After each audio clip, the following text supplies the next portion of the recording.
कि आप mobile phones बंद कर देने चाहिए। आजकल ब्लू स्क्रीन के चश्मे भी आ गए हैं, आई mean it keep you safe from the blue light जो मोबाइल से आती है, वो एक्चुअली काम करते हैं?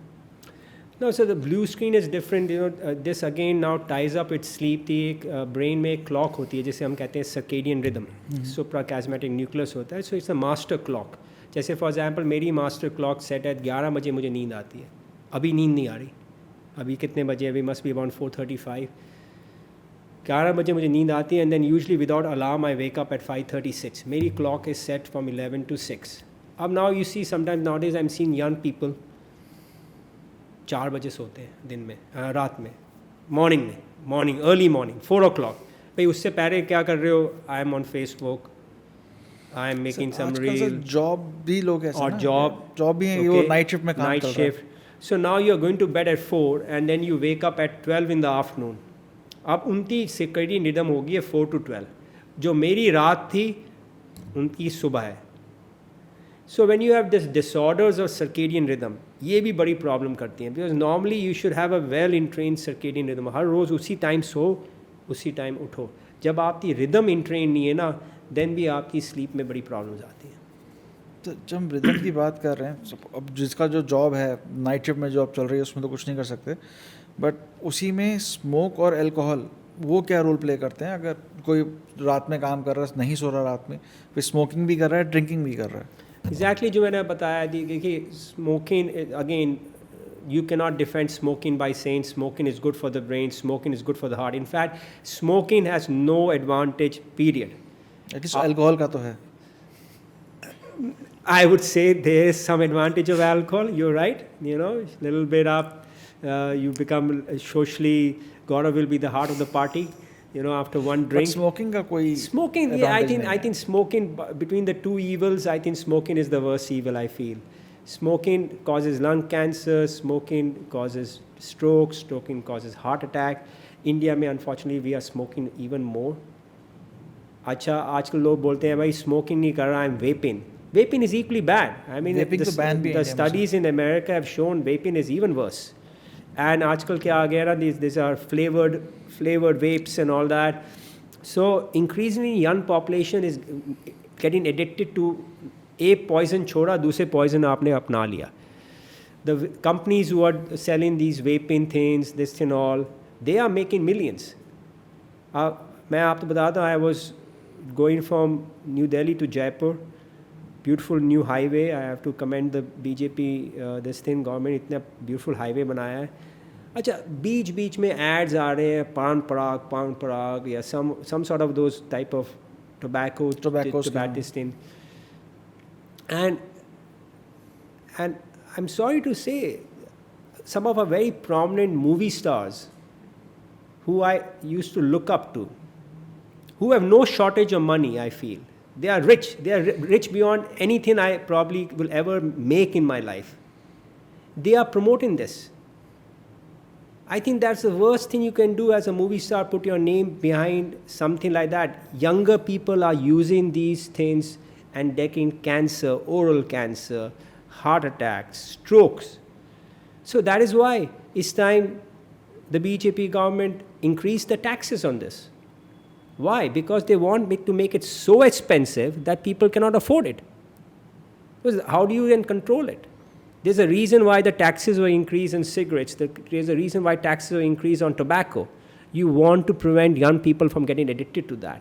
But at the same time, why do we have our icons, people we look up to, movie stars, cricket stars, Bollywood stars, Hollywood stars, the ones who we look up to? Why should they be promoting this? They should not. That's my personal view. People might disagree, and I respect their feeling, but I'm certainly, as you can see, a little passionate about it because I see the other side of it. I see the strokes coming in. So, ये चीज़ें जो हैं, ये सब चीज़ें आप जब लेते हैं, they all interfere with your sleep. They don't help your sleep. They all probably add to your sleep issues.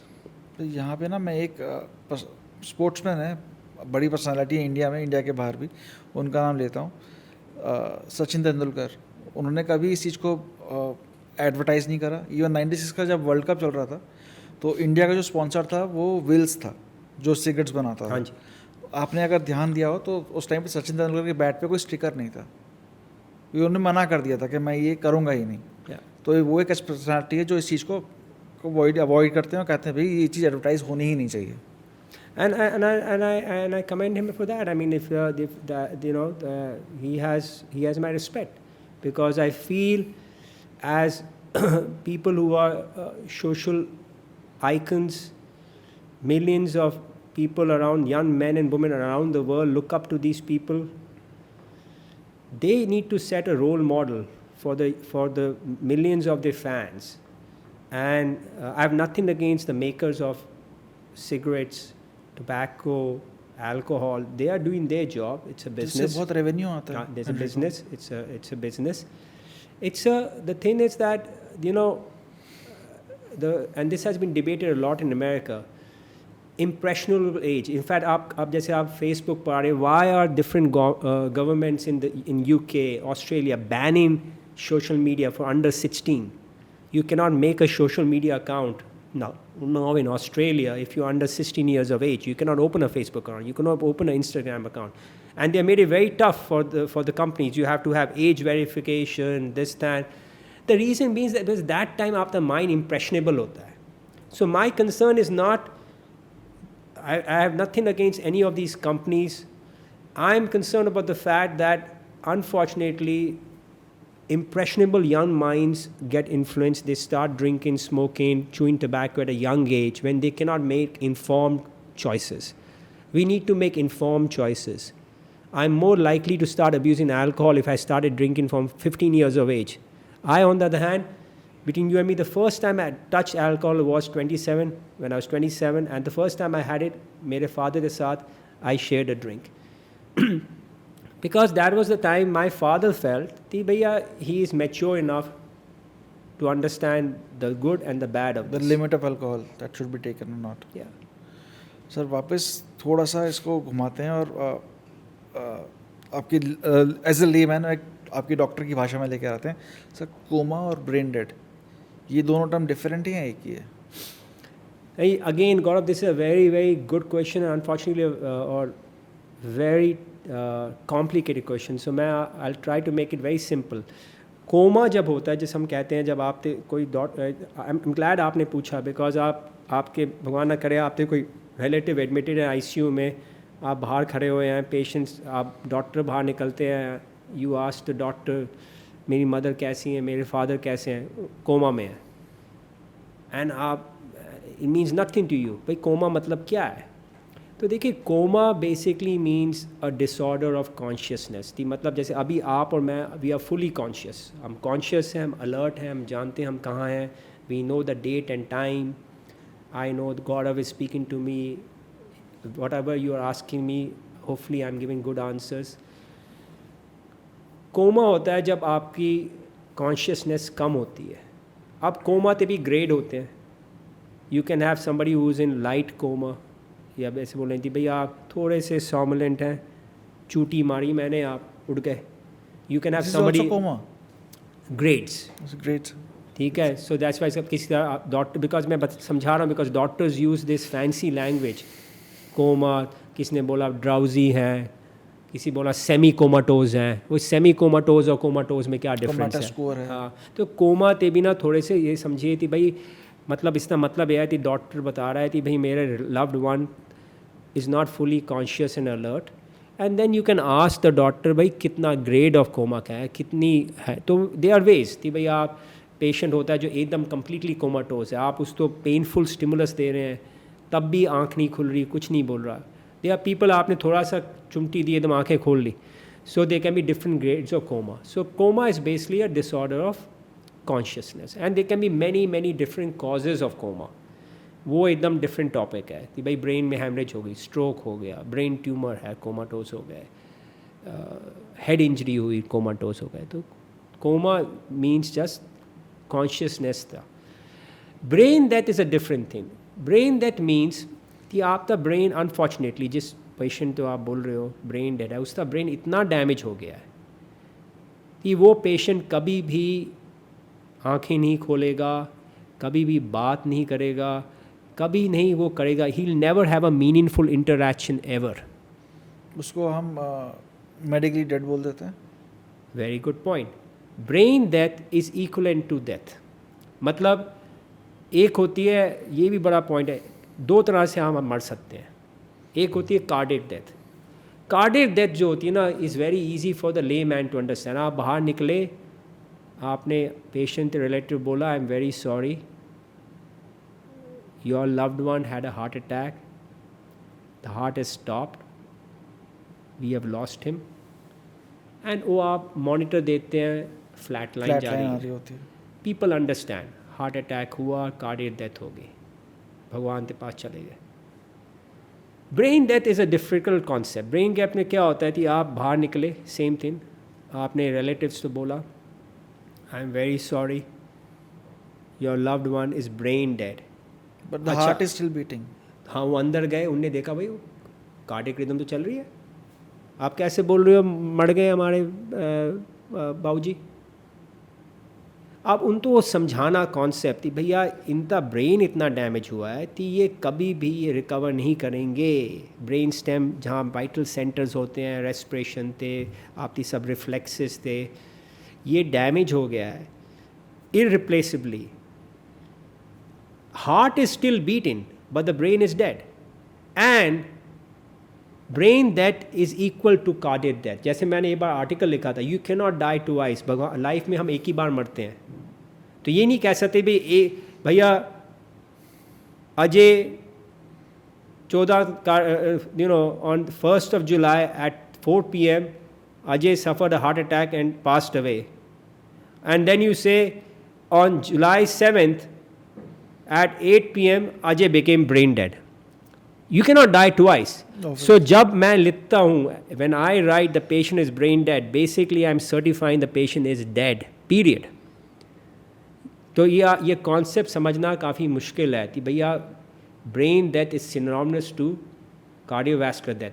अच्छा, यूएसए में क्या है कि अगर आप ब्रेन डेथ सर्टिफाई कर देते हैं, सर्टिफिकेशन के बारे में बात करेंगे, because they are you have to follow as a doctor, you have to follow very strict guidelines before you can certify somebody as brain death. In fact कई बार कहा गया है कि most important role a doctor place is to certify somebody as dead.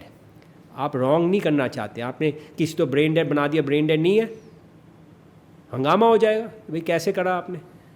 तो एक checklist होती है, उसमें आप पढ़ सकते हैं, आजकल एवरीथिंग इज़ ऑनलाइन कि भैया हर रिफ्लेक्स होती हैं, ब्रेन स्टेम रिफ्लेक्सेस, तो we have to check, double check, depend upon which country the laws, the regulations vary a little bit, guidelines. Usually there are 2 examinations, एक 12 घंटे separate या sometimes 24 hours separate, done by 2 different doctors, because you don't want the doctor biased, so maybe biased है, उसने जानता कर दिया, so they have to be done by 2 different doctors. One of them has to be a neurologist or neurosurgeon because they are more skilled. It cannot be the primary doctor. तो anyway, जब ये आप सब guidelines करते हो और आप certify करते हो brain dead, in America by law you can turn the ventilator off and the law will protect you. मतलब लॉ आप तो बोलते हैं as a doctor, that time you can turn the ventilator off because the patient is dead, patient चले गए। India में भी कर सकते हैं। देखिए, इवन इन अमेरिका आप ऑब्वियसली जब लॉ तो ये कहता है, आप तो प्रोटेक्ट करता है, पर you don't do it just जाते बंद कर दिए, you try to take your family with you. तो आप फैमिली के साथ बैठते हैं, समझाते हैं, काउंसलिंग होता है, फैमिली की काउंसलिंग होती है, समझाते हैं कॉन्सेप्ट ऑफ ब्रेन डेथ क्या है, ये है वो है। धीरे धीरे family comes around, they understand, some people don't understand, some people से नहीं आप वेंटिलेटर नहीं बंद करेंगे। तो ये कभी कभी काफ़ी इसमें फिक्शन हो जाता है। इंडिया में भी जो आप ब्रेन डेथ करते हैं, आप गाइडलाइंस हैं, they are very well made guidelines, consistent with the world guidelines. India में आप वेंटिलेटर ऑफ नहीं कर सकते, okay, so that's slightly little difference. The laws are changing again, they are new guidelines coming off. India में क्या होता है कि अगर आप उस समय ब्रेन डेथ डिक्लेयर करते हैं, you can approach the family, not you. उस समय आप क्या करते हैं कि जो सेपरेट टीम होती है, ट्रांसप्लांट टीम, तो हम ऑर्गन डोनेशन के बारे में बात करने हैं, which is again a very something which we should talk about. हाँ, वी शुड टॉक अबाउट। तो उस समय सेपरेट टीम होती है, बिकॉज ये पेशेंट रिलेटिव्स ये ना सोचे थी भाई जानकर मेरे फैमिली मेम्बर था वेंटिलेटर बंद करना चाहते हैं और ब्रेन डेड कर रहे हैं बिकॉज वो ऑर्गन चाहते हैं. भरोसा आजकल लोगों का डॉक्टर्स पर बड़ा कम रह गया and doctors are to be blamed. There have been some very shocking cases I've read in India and around the world where you see that ये हो कैसा सकता है. So usually it's a separate team which then approaches the family and say, your loved one is brain dead. Would you like to consider organ donation? Now if they say yes, that's the time वो पूरा formally brain death थी वो protocol किया जाता है. Brain patient is declared brain dead and then the organ donation can proceed. तो brain death का concept जो है ना is a hard concept to understand for people. So I am glad आपने क्वेश्चन पूछा. I hope I was able to explain in simple terms. But it's a very important concept because that's where at times one you can also talk about organ donation and you can donate organs to somebody, a needy person, but it has to be done in the right way because when shortcuts करे जाते हैं that's where आप वो story कभी कभी newspaper में आएगी patient तो ब्रेन डेड बोल दिया था उड़ गया. ये होता है. ठीक है ना. मेरा अगला क्वेश्चन भी था. हाँ तो ये सब चीज़ें होती हैं बिकॉज उस समय उनने प्रोटोकॉल्स ढंग से फॉलो नहीं करे. अच्छा एक डिफरेंट चीज़ होती है just to complete the topic होती है वेजिटेटिव स्टेट. वो वेजिटेटिव स्टेट के बारे में बता रहा हूँ बिकॉज रिसेंटली मैं न्यूज़पेपर में पढ़ रहा था. I forget the name of the young man who was family had approach. I think they approach finally the Supreme Court कि भैया 21 years have gone by and father mother ने बड़ी सेवा करी. फैमिली ने बड़ी सेवा करी उस लड़के की. दे केप्ट हिम घर में बड़ी सेवा करी बट दे वर बेगिंग कि अब इससे जाने दो. He is in a vegetative एथोनेशिया के लिए. हाँ जी एथोनेशिया बोलते हैं. हाँ जी एथोनेशिया. हाँ दे यूथेनेशिया कि अब इसको जाने दो. हम चाहते हैं इसी सफरिंग हो रही है. तो उसमें एक स्टेट होती है vegetative state which is between coma. Think of it as a different coma brain dead vegetative. Vegetative state होती है ऐसी जिसमें आप ब्रेन डेड नहीं हो. आपकी ब्रेन स्टेम रिफ्लेक्स स्टिल है. जैसे मैंने आपकी लाइट आपकी आंख में करी आपकी प्यूपल्स रिएक्ट करे पर आप ऐसी स्टेट में हो जहां आपकी रिकवरी कभी नहीं होगी. And people can remain in that vegetative state for months years. तो उस समय जब ये केस हुआ था अगेन मैं पूरे डिटेल्स नहीं जानता पर the question was asking the court to allow euthanasia to occur. अब यूथेनेशिया क्या होता है? Euthanasia is ending somebody's life. If I make very simple way it can be active euthanasia and passive. Passive euthanasia होता है कि भैया जैसे आपने सपोज सिंपल एग्जांपल आपके कोई रिलेटिव सिक हैं और आप बोलते हो डॉक्टर साहब तो भाई ज़्यादा एग्रेसिव ट्रीटमेंट ना करो जाने दो 90 साल के हैं. I like my grand father go in peace. So it's like a withdrawal of sort of care. You are not becoming too aggressive, this thing. Active euthanasia is something different. Active euthanasia means actively आप कुछ कर रहे हो as a doctor to end the patient's life. Active euthanasia is illegal in India. It's homicide. You cannot kill somebody. If I do active euthanasia to any patient, I will be in a jail. European countries are different. There are many European countries nowadays active euthanasia. In some of the European countries, you can tell that I want to end my life, whatever reason. You say भाई मैंने अपनी ज़िंदगी जी ली है, मुझे cancer है, इस cancer का कोई एंड नहीं है, मैं चाहता हूँ मैं अपनी लाइफ एंड करूँ. And you can get active euthanasia जिसमें आपको कोई इंजेक्शन दिया जाएगा.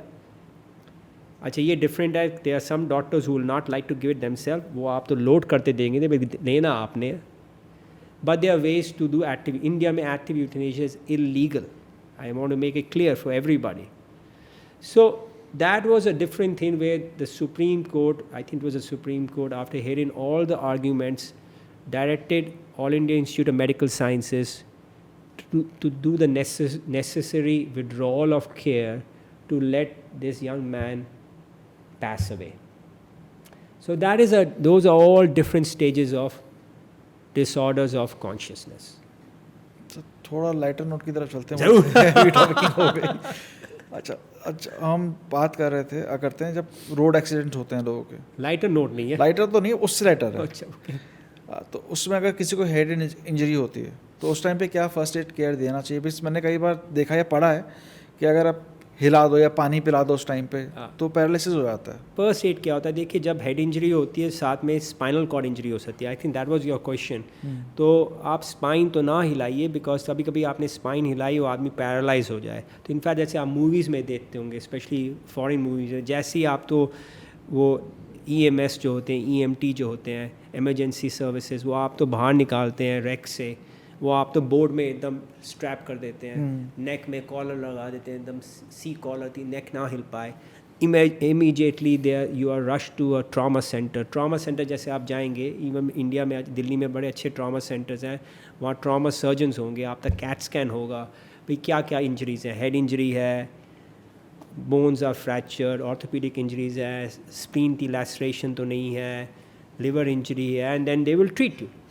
तो फर्स्ट एड में तो the simple things are what we call ABC, airway, breathing and circulation.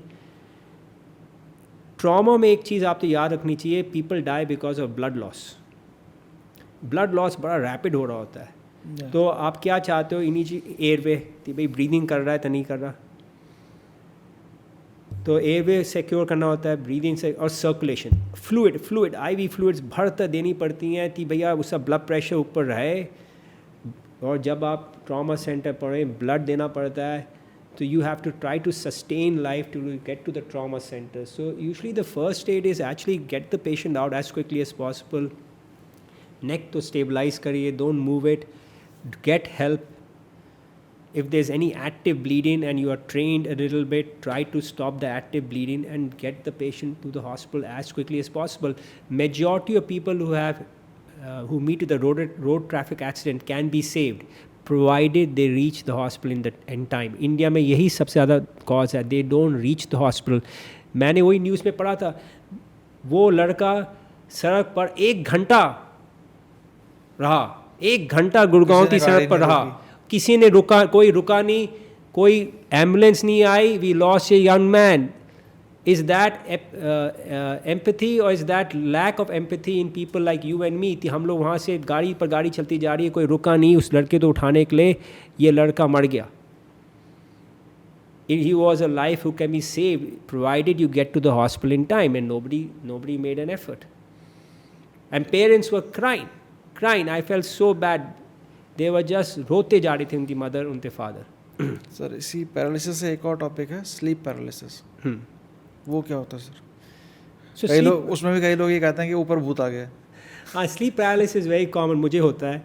Sleep paralysis में होता है एग्जैक्टली क्या है कि आप सो रहे हैं, सडनली आप उठेंगे, आँख खुल गई है, so you are lying next to your wife, आप हिल नहीं पा रहे हैं, आँख and नहीं you खोल पा cannot रहे move, हैं, your eyes you are cannot open, move, you yes. cannot move any of your muscle. It's very frightening. But आप उठे हुए हो. हाँ, eyes are open, so you are so frightened because you feel you are paralyzed and trapped.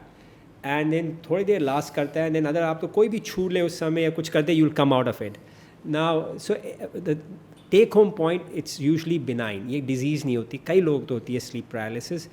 Most commonly it will occur whether जब आप chronically sleep deprived हैं, जैसे 10 दिन तक ढंग से सोए नहीं है, फिर फाइनली 11th नाइट तो आप सोते हैं, उस समय आपने अल्कोहल ले ली, it's more likely you going to have sleep paralysis. अच्छा, स्लीप पैरालिसिस में बेसिकली क्या होता है, your brain is sleep, your brain has woken up but your body is still asleep. So there is something called REM sleep and non REM sleep. REM sleep में क्या होता है कि आप एटॉनिक होते हैं, फ्लॉपी, तो आप आधी सोचिए, आप आधे उठे हैं, पूरा नहीं उठे हैं. Half of your body is still paralyzed because you are in REM sleep, and the rest of the thing you are woken up. REM means rapid eye movement. Rapid eye sleep. So it's a very frightening condition. मुझे कई बार हुई है. It really frightens me out, but it's usually benign. ये disease नहीं है. Disease नहीं है. और भूत तो बिल्कुल नहीं चढ़ा हुआ. हाँ, पर जब भी होती है तो it always frightens people. They come to a doctor. I just want to add, sleep paralysis by itself is not a disease, but sleep paralysis can occur with some other sleep diseases like narcolepsy. तो आप, मेरी advice यही होगी कि आप एक doctor से मिलिए अगर आप तो स्लीप पैरालिसिस हो रहा है. आप सिर्फ न्यूयॉर्क में इस हॉस्पिटल में काम नहीं कर रहे हैं, आप NFL के साथ भी काम कर रहे हैं, और WBC के साथ भी काम कर रहे हैं. WBC is world boxing federation और कमेटी, और NFL इज़ वहाँ का रग्बी. वो फुटबॉल बोलते हैं, हम रग्बी बोलते हैं. दोनों ही बहुत डेंजरस स्पोर्ट है. उसमें आप उनके डॉक्टर्स रहते हैं, रिंग साइड पे भी रहते हैं, ग्राउंड में भी रहते हैं. तो उनकी बॉडी में, और आप उन्हें सर्टिफाई भी करते हैं कि आप आगे खेल सकते हैं, नहीं खेल सकते. राइट. तो उनकी बॉडी में हमारी बॉडी में कितना डिफरेंस है इन, अगर हम दिमाग की बात करें, हेड इंजरी की बात करें वहाँ पे, तो क्योंकि आपका जो बॉक्सिंग है उसके अंदर तो चोट कहीं से भी लग सकती है. रग्बी भी उतना ही खतरनाक स्पोर्ट है. तो क्या डिफरेंस रहता है उन प्लेयर्स के अंदर और नॉर्मल एक इंसानों के अंदर?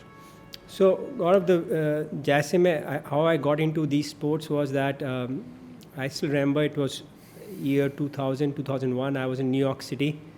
I started my residency. अच्छा मैं residency शुरू करी in a hospital in Manhattan, and I knew nobody. मैं किसी तो जानता नहीं था. I knew nobody in USA.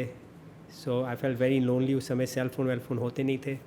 So मैं अपनी ड्यूटी करता था. I used to come and sit in Union Square. एक दिन I was walking back and I happened to go into a boxing gym, and I was looking inside. There is a boxing class going on. So the trainer, I still remember him. He was my first boxing trainer, Tyrone. He called me inside. He said, "What's your name?" I told my name. He said, "Do you want to box?" I said, "Yes, I'll box."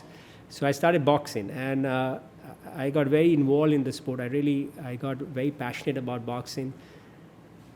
Jab I was doing my neurology residency, I also got very passionate about traumatic brain injury. I was very passionate about head injuries. So at some point in time, I wanted to mix my two passions. So USA में क्या होता है कि professional boxing and professional MMA, जैसे जो आप mixed martial arts, जैसे UFC होती है आपकी, this is regulated by commissions. So in New York, it's the New York State Athletic Commission that regulates professional boxing and MMA in the state of New York. So I applied to them. I said I want to be a ringside physician. So what is a ringside physician? It's a doctor who's on ringside, cage side, and our job is to protect the health and safety of the boxer or the MMA athlete. So I became a ringside physician, and then in 2016 I became the chief medical officer for the New York State Athletic Commission. So that's what I am right now. So my responsibility is to protect the health and safety of every professional boxer, MMA athlete who fights in the state of New York. And देखिए, you raise a very important point. Combat sports, जिन्हें हम कहते हैं combat sports, boxing, MMA. Boxing में it's a very unique sport. In boxing, every punch which is thrown at the head, is thrown with the idea of causing a knockout. I want to knock you out. That is a concussion. So you can imagine a sport like boxing, the risk of head injury is very, very high. Boxers have died. In fact, not just in USA, around the world, even in India, boxing is a big tradition in the Indian Army, just like in the armies around the world. So I remember there was a cadet in NDA who was boxing, and he died, a young cadet. And when they die because of head injury, bleeding in the brain. So my job there is to really protect the health and safety of these athletes. I'm very passionate about that. It's my prime responsibility. So we work very hard. We have a lot of strict rules to make the sport safer. So we look at them before the fight, make sure they're healthy, check the MRI, check everything like that. During the fight, we are closely observing them. If we find that the fighter is taking a lot of punishment, we can stop the fight, or the referee advise the referee to stop the fight. After the fight, we make sure they're okay. And I'm blessed. Working for the New York State Athletic Commission, the team there, I would say, everybody's main objective is to protect the health and safety of the combatants, right from the doctors working, the commission officers, my supervisors, Mr. Jim Leary, Brendan, our Secretary of State, Walter Mosley, even going up right to the governor, Katie Hochul. These are people whose heart is in the right place. They want to protect athletes. And I think that's where it's a learning thing, because protecting athletes is around the world. In India too, that sports have to mature. We have to protect these athletes. If you remember, there was some prominent cricketer, I think it was Sandeep Patel, who died when there was a head injury to the head while he was playing cricket. There was a ball which hit him and he died, or there was something which happened in Australia. Philip Hughes Yeah. in Australia. So you can imagine that. So now with the World Cup soccer going on, people are heading the ball, risks of concussion.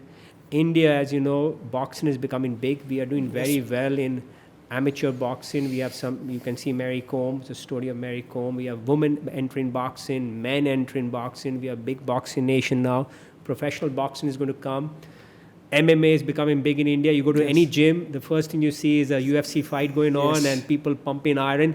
So that maturity has to come, that these sports, and the reason I bring it up is a lot of concussions also occur in the gym. So nowadays we have boxing gyms which have opened in India, MMA gyms, people are going and sparring. They need to understand, when you spar, you can get a head injury. You have to know what the signs of head injury are, what are the signs of concussion. You have to be careful.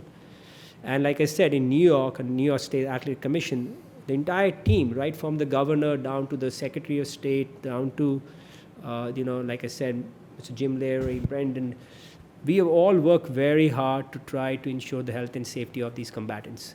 So, what are the parameters which you check and suggest that this player is now not fit for the game? So there are many parameters. When we tell some, for example, when we stop a fight, you're taking too much punishment, too many shots to the head. You had a concussion. You can see the boxer is unsteady on his feet. He's not defending himself. They're a little confused, disoriented. You might stop the fight. There are other things. One thing which people don't realize is that when you are boxing, it's just not acute head injury which happens during the fight. There are chronic head injuries. So somebody who's boxing for a living, a professional boxer, he or she is going to get head injuries over a period of time. So at what point in time, the boxer should be aware of the fact that maybe I should stop. So the most famous example, as you know, is Muhammad Ali. Muhammad Ali, the greatest. The greatest. As you know, he developed Parkinson's-like disease. And there's a healthy debate whether it was all that head injuries which he sustained which caused that Parkinson's or not. Sir अभी आपने बात करी spa से related और Parkinson, I guess ये दो topic छूटे हुए थे. तो पार्किंसन एक्चुअली होता क्या है और ये परमानेंटली ठीक हो सकता है? So ji Parkinson disease, it's called Parkinson disease because Professor Parkinson had described it. Professor Parkinson was a neurologist and he described the disease long time back. Parkinson's में क्या होता है, it's a neurodegenerative condition. Brain में chemical होता है dopamine, और जिन patients को Parkinson disease होती है उनका डोपामीन कम एंड कम बन रहा है. तो जब आपका डोपामीन नहीं बन रहा होता तो आप तो पार्किंसन से सिम्टम्स होते हैं. ट्रेमर, रेस्टिंग ट्रेमर आपने देखा होगा, हाथ हिल रहा है, बॉडी शेक हो रही है, बॉडी शेक हो रही है, चल रहे हैं बड़े स्टिफली, ब्रैडीकाइनेशिया, एकदम स्टिफ बैठे होते हैं, गिरने लग जाते हैं. So this is called Parkinson disease. Easily diagnosed. Diagnosis is made by a neurologist. Answering your question, Parkinson disease बड़ी अच्छी treatments है. इंडिया में by the way Parkinson disease बड़ा common हो रहा है. I've realized that there are a lot of Parkinson disease patients in India. That's because Indians are now living longer. जैसे अमिताभ बच्चन बोलते हैं आजकल we are going into our 80s. तो जब हम लॉन्ग लिव कर रहे हैं, ये डिजीज़ कॉमन होनी है, पार्किंसन, डिमेंशिया. तो दवाइयाँ हैं. आजकल इंडिया में एडवांस चीज़ें भी आ गई हैं, जैसे DBS, डीप ब्रेन स्टिमुलेशन होती है. वो आजकल big hospitals in metropolitan cities जैसे दिल्ली में, बॉम्बे में आजकल DBS है, डीप ब्रेन स्टिमुलेशन है, MRI गाइडेड अल्ट्रासाउंड एब्लेशन है. So the point I am trying to make is that किसी तो भी अदर पार्किंसन डिजीज़ है, please go and see a doctor. It's readily treatable by medicine. मैं आपको example देता हूँ. It's some things never leave your mind. I was driving my car, this is about 6 months ago, मैं red light पर रुका, India में था, और एक ओल्ड मैन आए पैसे मांगने के लिए. देखो जैसे आप इंडिया में देखते हैं इतने सारे लोग आते हैं आपसे पैसे मांगने के लिए, आप एकदम देखते भी नहीं हो, जस्ट टर्न अराउंड. तो मैं भी टर्न अराउंड कर गया. और मैं आगे निकल गया, लाइट चेंज हो गई और मैंने पीछे देखा और मैंने देखा थी उस तो इतना डिसेबलिंग पार्किंसंस था, he was must be 65-70 years हो गए। अब मुझे इमीडिएटली आया, can I just turn my car back and go back, इस आदमी तो मैं अपनी गाड़ी में बिठाऊँ, नियरेस्ट केमिस्ट के पास जाऊँ, इस तो सिनडोपा जो दवाई होती है पार्किंसंस की, डोपामीन, इस तो दिलवाऊँ, लिटरली चीप है, 500-600 रुपये की होगी, इसकी लाइफ चेंज हो जाएगी। अच्छा उस दिन मैंने वो नहीं कर पाया, लाइट चेंज, मैं नेक्स्ट दिन गया, वो मिला नहीं, वो आदमी मुझे मिले नहीं। तो आप सोच सकते हो a disease which is very easily treatable, unfortunately in India poverty इतनी है हमारी, we have a big poverty this thing. Government is doing a lot trying to make some of these medicines easily available. Generic medicines. Generic, they are relatively good, cheap medicines हैं, affordable हैं.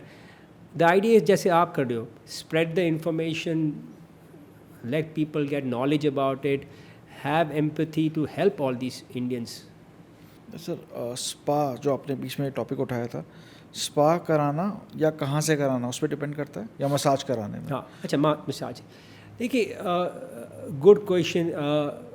मेरे father के पास ये patient आई थी, वो योगा कर रही थी, और योगा में आप जानते हैं एक होता है शीश आसना, उस सिर पर आप खड़े होते हैं। अच्छा yoga is a form of exercise. जैसे आप जब योगा डे में आप प्राइम मिनिस्टर मोदी को देखते हैं, you can make out he is a skilled yoga this thing, I mean he knows is yoga, सालों साल प्रैक्टिस कर रहे हैं। अब अगर आप योगा में प्रैक्टिस नहीं हो और आप वो शीश आसना कर रहे हो, ढंग से नहीं कर रहे हो, तो आपके स्पाइन पर काफ़ी प्रेशर पड़ रहा है। लॉन्ग स्टोरी शॉर्ट, उनकी डिस्क हर्निएट कर गई। तो the point I am coming to here is, जब स्पा में भी आप जाते हैं और you do all this holistic things, spa कर रहे हैं या आप मसाज कर रहे हैं, एक्यूपंक्चर कर रहे हैं, एक्यूप्रेशर कर रहे हैं, you have to ask those people कि भैया जो आप कर रहे हो इज़ इट सेफ़? कोई ऐसी चीज़ ना करिए जो मुझे हर्ट करे। जैसे फॉर एग्जांपल मैं I went for hair cut and he said कि भैया आपके बाल धो देंगे, ऐसे okay fine, then he put in my head एकदम पीछे, मैं बोला भाई मुझे ना करो, I will hurt my neck. So the idea is while all of us are going in to spa, massage, acupuncture, acupressure, be wise enough to ask these people, are you licensed? They have to be licensed, by the way. Please don't do any sort of abnormal manipulation जिससे मुझे injury हो जाए, ठीक है? तो इसमें भी जैसे आप डॉक्टर से एक्सपेक्ट करते थे भी ये नॉलेजेबल होगा, you expect the same sort of this thing from these people also. Reason मैंने ये क्वेश्चन पूछा क्योंकि जो लोकल बार्बर शॉप होते हैं उसके अंदर क्या करते हैं, हाथ में मशीन पहनी जो मोटर लगा होता है, वो फिर पूरा आपको उनका हाथ वाइब्रेट कर रहा होता है, वो पूरा सर पे ऐसे फेरते हैं, कान के अंदर हाथ उंगली डाल के फिर देन वो करते हैं। तो मुझे लगता है बहुत रिस्की होगा वो। मैं आई शेयर योर कंसर्न कि भैया आप जैसे आप मेरे से पूछ रहे हो, शो वी द एविडेंस दिखाइए कि ये चीज़ जो आप कर रहे हो हेल्प करती है, और अगर हेल्प नहीं करती हर्ट ना करे। सो मेरी एडवाइस बड़ी सिंपल होती है, जब भी people ask me about this type of therapies, alternative therapies, I tell them कि भैया you can try it as long as it does not hurt you. ये आपने थोड़ा ध्यान रखना है कि because every thing can have an adverse effect. यही नहीं है थी, बिकॉज देख इस इंडिया में ये बड़ी मैंटेलिटी बड़ी स्ट्रेंज है।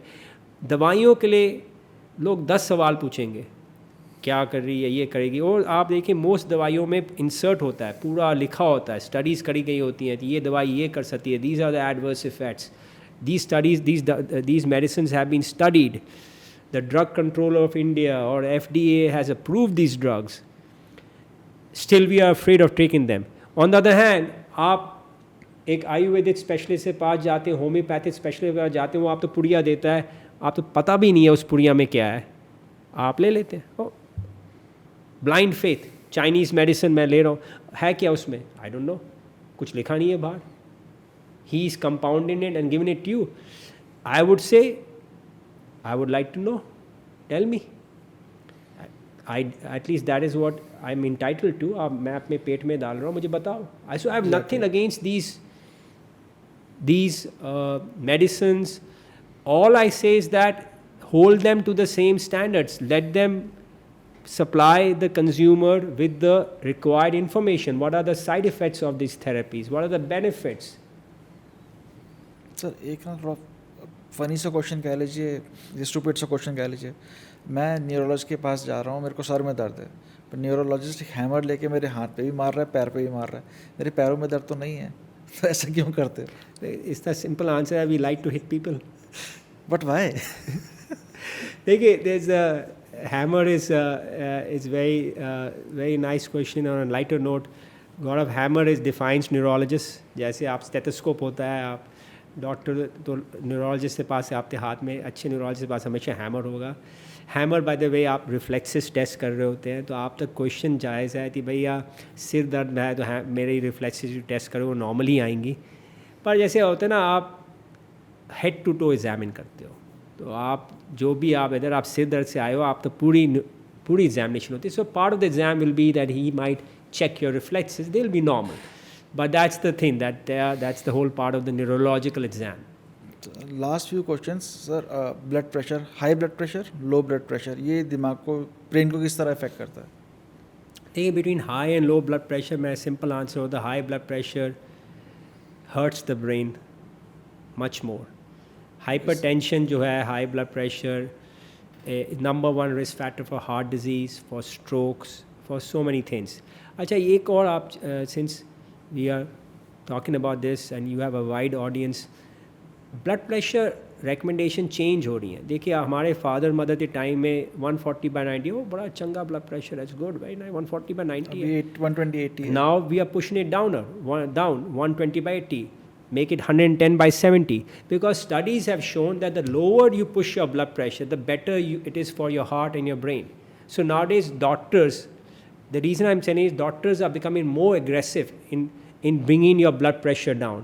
So patients बोलते हैं मुझे दवाई नहीं लेनी, पर patients should understand ये दवाइयाँ क्यों आजकल ज़्यादा दी जा रही हैं, because studies are showing कि जितना आप blood pressure नीचे लाते हो, उतना आपकी लाइफ एक्सपेक्टेंसी बढ़ेगी, उतना आपको स्ट्रोक और हार्ट अटैक से प्रोटेक्शन मिलेगी. So numbers are changing. Nowadays if you have 140/80 blood pressure at your age, mid 40s, you have hypertension.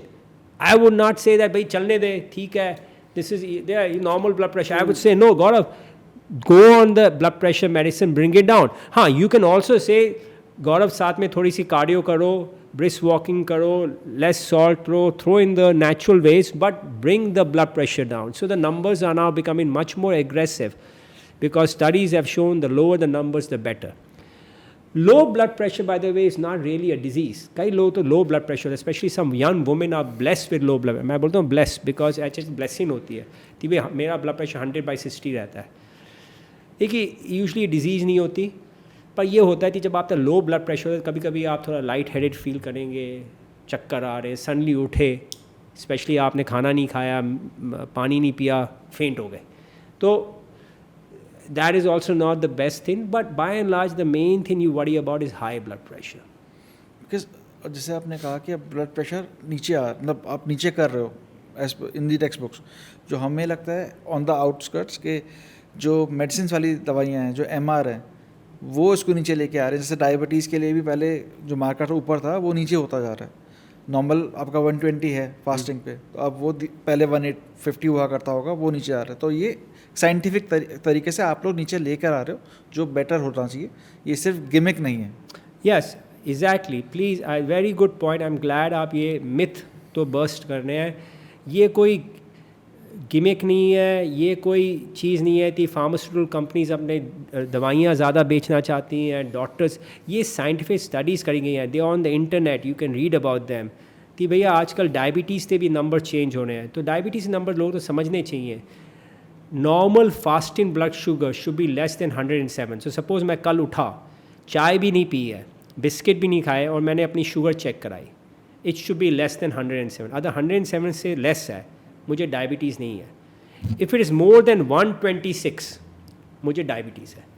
और अदर बिटवीन 107 एंड 126 है, मुझे है इम्पेयर्ड फास्टिंग ब्लड शुगर, मतलब मैं प्री डायबिटिक. हाँ, ये आदमी है या वुमेन है जिसको थोड़ा सा अपना परहेज़ करिए, जो भी करिए, डायबिटीज़ तो बचाइए.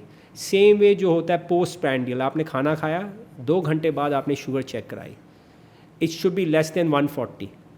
If it's more than 160, diabetic. Diabetic. Between 140 160 वो अगेन आप. Pre-diabetic. तो देखिए ये numbers again they are becoming more stringent because studies have shown कि जितना आप ब्लड शुगर नीचे लाएंगे उतना आपकी हार्ट डिजीज, स्ट्रोक्स, ये सब बीमारियां कम होंगी. तो हाई जो डायबिटीज़ है तो वो भी एक कंसर्न मेजर इंडिया में है, जो हम डायबिटिक कैपिटल भी बनते जा रहे हैं because of the population obviously, but उसको भी डाउन करना ज़रूरी है और ये ब्रेन हेल्थ को इफेक्ट करता है. Absolutely. Diabetes, you are saying we are, Indians have, diabetes is like epidemic in India. Every second Indian has diabetes. Diabetes सबसे गंदी बीमारी है अगेन बिकॉज ये जैसे आपने बताया था साइलेंट रहती है, कई बार पता नहीं चलता आप तो डायबिटीज़ है और आपके सब अंदर ऑर्गन्स डैमेज हो रहे हैं. आइज़ तो डैमेज करेगी डायबिटिक रेटिनोपैथी, किडनीज तो डैमेज करेगी नेफ्रोपैथी, डायलिसिस पर जाओगे आप, स्ट्रोक्स करेगी, हार्ट अटैक करेगी. सो डायबिटीज़ ऑल्सो वेरी इंपॉर्टेंट थी. भैया हमारी डाइट इंडिया में बड़ी चेंज हो रही है. It's becoming a very bad diet. We are having fast food, junk food, lot of sugar filled drinks.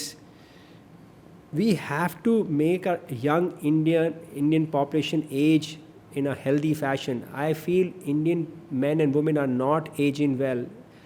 जो मैं लिमिटेड यहाँ मेडिसिन में देख रहा हूँ, इंडियंस आर वाइल हमारी लाइफ एक्सपेक्टेंसी बढ़ रही है, no doubt, we are still dying at a young age from preventable diseases and the most common preventable diseases we are dying from high blood pressure, diabetes. We really need to do a better job. And देखिए I feel the onus of health has to be on the individual.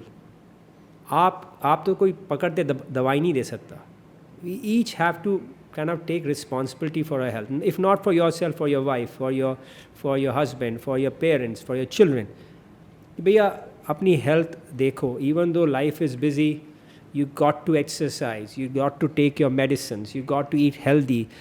Junk food कम करिए because ये later इसने आपको आकर सांप जैसे काटना है और उस समय आप फिर you are struggling.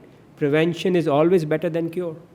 तो डाइटरी जो रेगुलेटरी होनी चाहिए, जो डाइट्स होनी चाहिए, जो हमारी पुराने ज़माने की डाइट होती थी वो ज़्यादा अच्छी डाइट है.